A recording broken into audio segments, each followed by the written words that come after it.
répondre à cette question si vous ne l'avez pas encore fait. Une question qui a rapport au cliché que nous avons de votre beau pays, que c'est un pays brutalement centralisateur où en ce moment le président M. Macron décide de tout. Est-ce que c'est un peu vrai, c'est brutalement centralisateur ?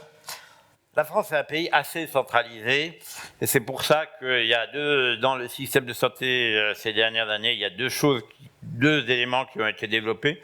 Cette partie un peu plus expérimentale, ça veut dire la capacité de professionnels sur le territoire qui souvent se mettent entre eux, aidés éventuellement par des entreprises privées ou autres, mais de gens qui veulent faire changer le système et finalement un financement de ce genre d'idées nouvelles et puis quelquefois une adaptation. Par exemple, on va avoir pour les femmes qui attendent des enfants un financement nouveau de parcours pour les professionnels de santé ambulatoire et les hôpitaux ensemble, parce qu'il y a une expérience qui a très bien fonctionné là-dessus. Et de l'autre côté aussi, la création des agences régionales de santé. Mais le problème que la France a, c'est que elle pense qu'elle est trop centralisée, mais dès qu'il y a une inégalité sur le territoire, la population revient.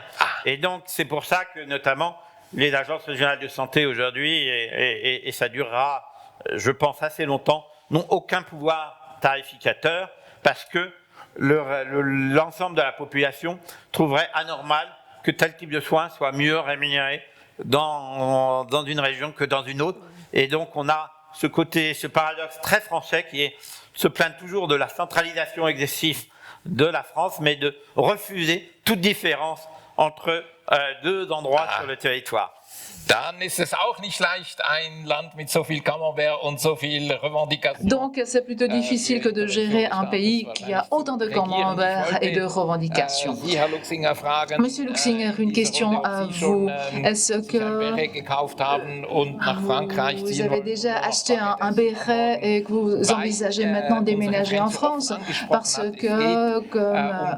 Aubert l'a dit, en France, il y a un organe qui est le plus cher aux personnes. Il s'agit du porte-monnaie. Donc, les professionnels de la santé ne souhaitent pas gagner moins que précédemment. Est-ce qu'en Suisse, les médecins craignent aussi perdre une partie de leurs revenus? Bon, les enjeux sont là, donc les uns craignent devoir payer plus et les autres ont peur de ne pas gagner assez. En effet, pour nous, on s'attend toujours à ce que le revenu progresse. C'est l'attente de tout le monde. Bien que si on pose la question à nos collègues, est-ce que vous gagnez toujours autant qu'en 2004 ou est-ce que vous gagnez plus? La plupart des gens répondent non, maintenant je gagne plus qu'il y a une vingtaine d'années. Et donc là, je reste dans les clichés. Donc, si les dieux en blouse blanche, tout le monde dit ils gagnaient déjà assez, ils devront plutôt faire preuve d'un peu d'humilité. Bon, je pense qu'il y a de grandes différences entre peut-être les pédiatres, les médecins de famille et les orthopédistes. Les différences sont énormes. Et cela se traduit dans le fait que les médecins de famille ne travaillent pas pour gagner un maximum d'argent, mais pour traiter leurs patients. Ce sont donc les soins qui se trouvent au centre de l'intérêt des médecins de famille. Nous, on part toujours du principe que nous souhaitons être correctement rémunérés pour les prestations que nous fournissons. Ça, c'est notre principe. Madame, discussion, en négociation avec les prestataires. Est-ce que vous vous posez la question de savoir qu'est-ce qui est juste? Est-ce que ceux-là ont le droit de gagner plus que les autres? Ou est-ce que tout le monde doit revoir un peu ses prétentions?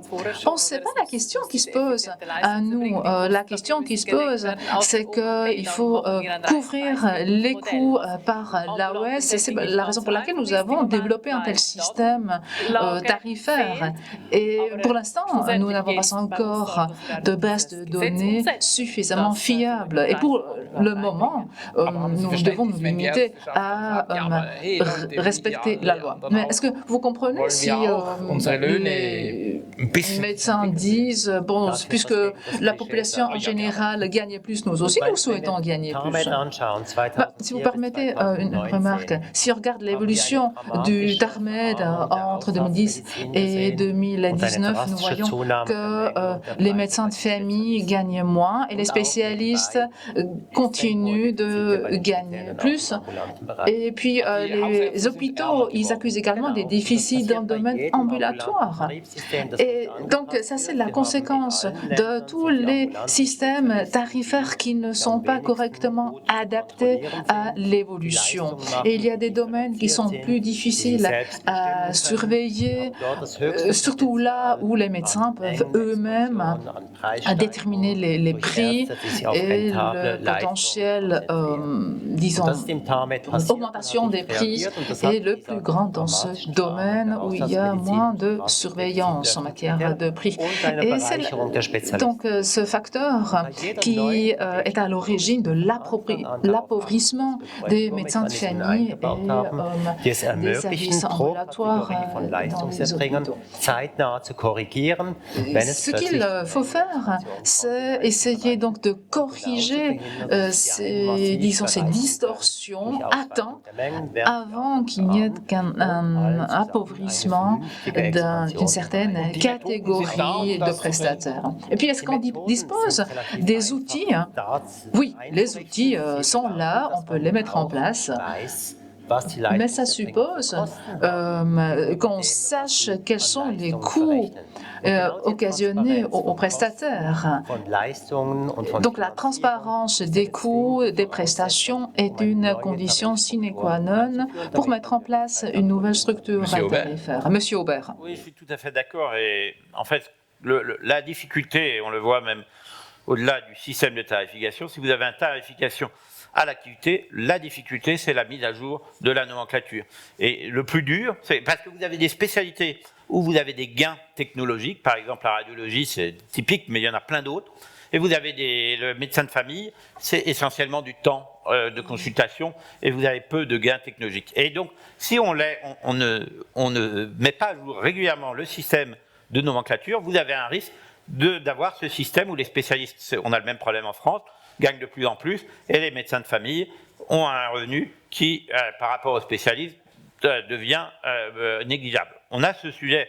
La difficulté principale de cela, c'est qu'il faut accepter que certains actes perdent du tarif et que d'autres montent de tarif. Parce que, si vous voulez, il faut bien le dire, quand l'acte est réalisé avec un outil technologique, il coûte cher au départ parce qu'il y a l'outil technologique aussi à financer. Le temps peut durer, quand au début, une valve cardiaque, on mettait quasiment une demi-journée à la rentrée. Aujourd'hui, une valve cardiaque, on met moins d'une heure.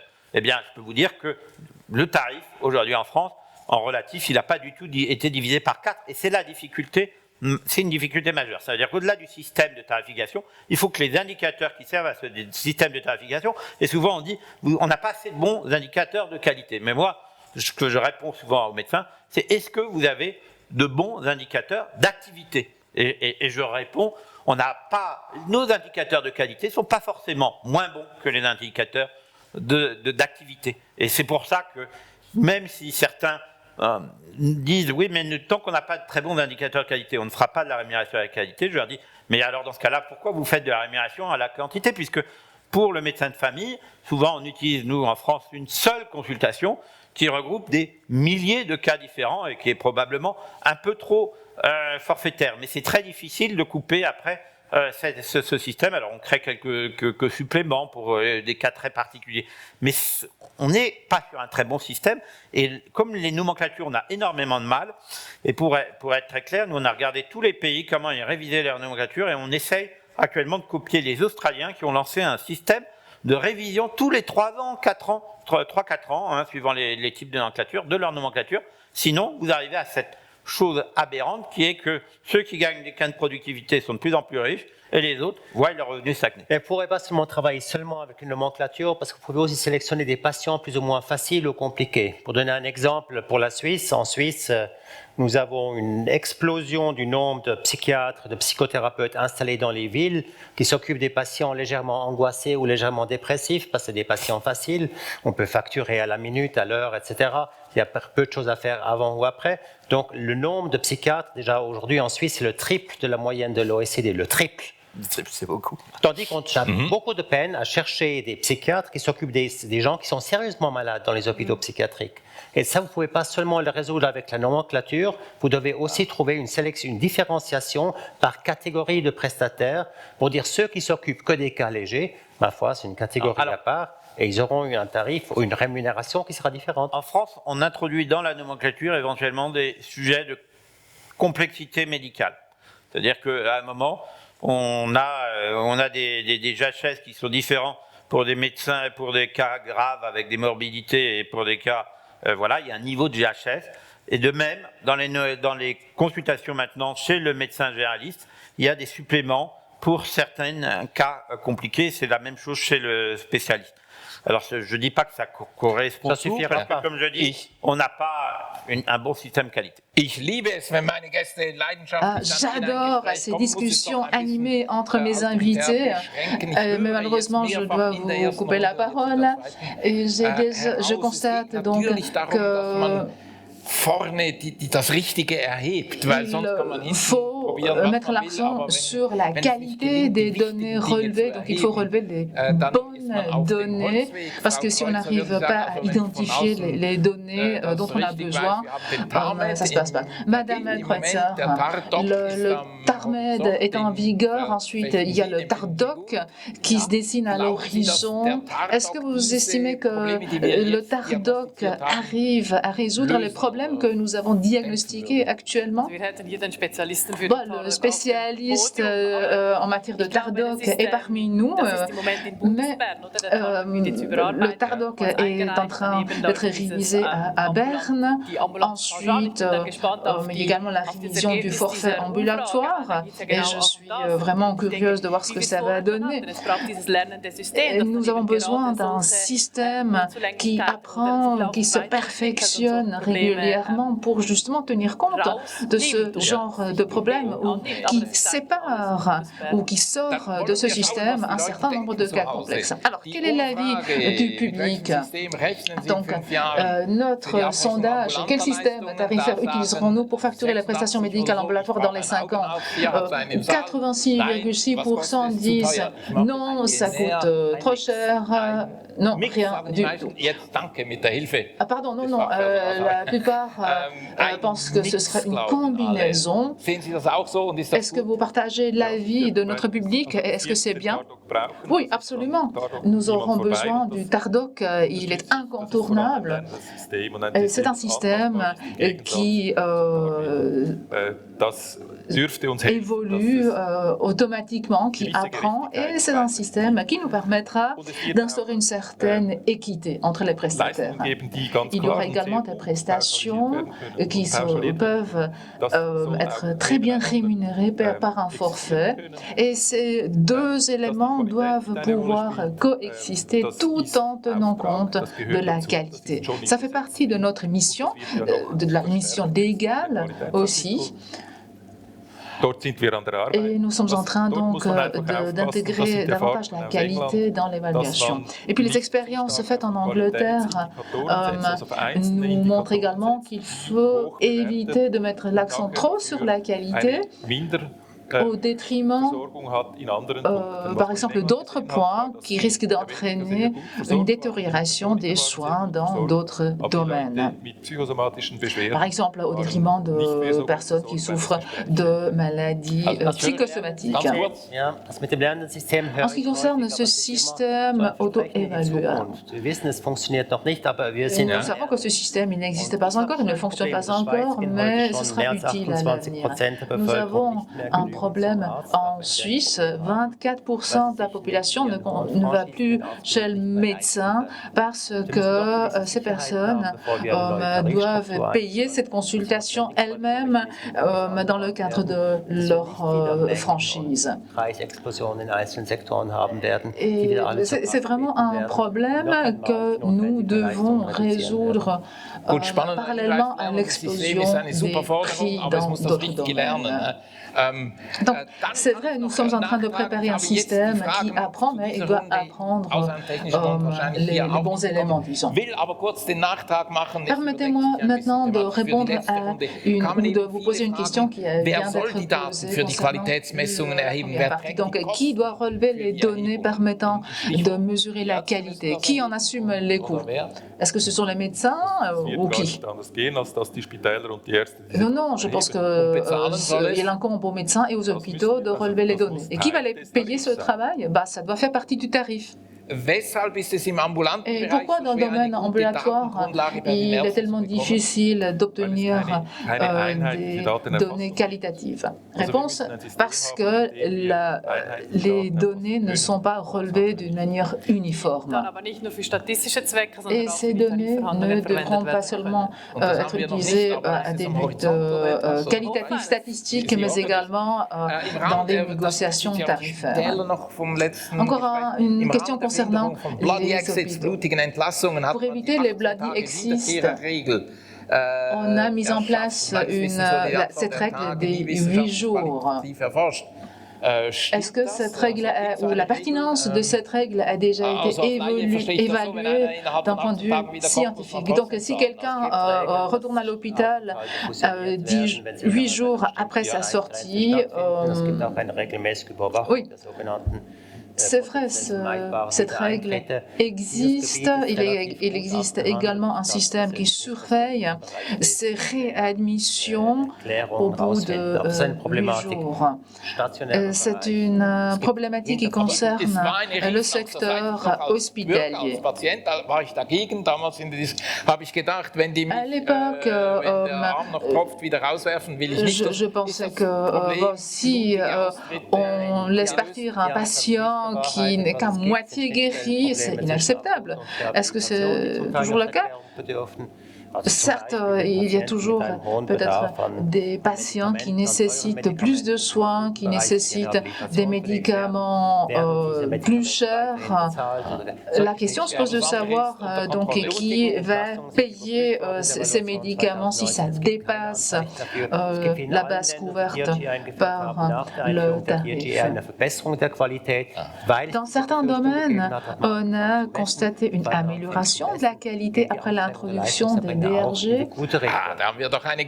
C'est la bonne nouvelle. Dans le domaine ambulatoire, nous manquons de données pour mesurer la qualité. Ça, il faut vraiment l'admettre. L'Office fédéral de la statistique devrait se voir doté de plus de moyens pour améliorer la qualité des données. Et cela peut être très utile pour mesurer donc à notre invité de Paris, la France, ça c'est méchant, mais elle a inventé les droits de l'homme, mais aussi la guillotine. Donc les sorties sanglantes, est-ce que c'est toujours un problème en France? Oui, enfin, les sorties des hôpitaux complexes, c'est un problème.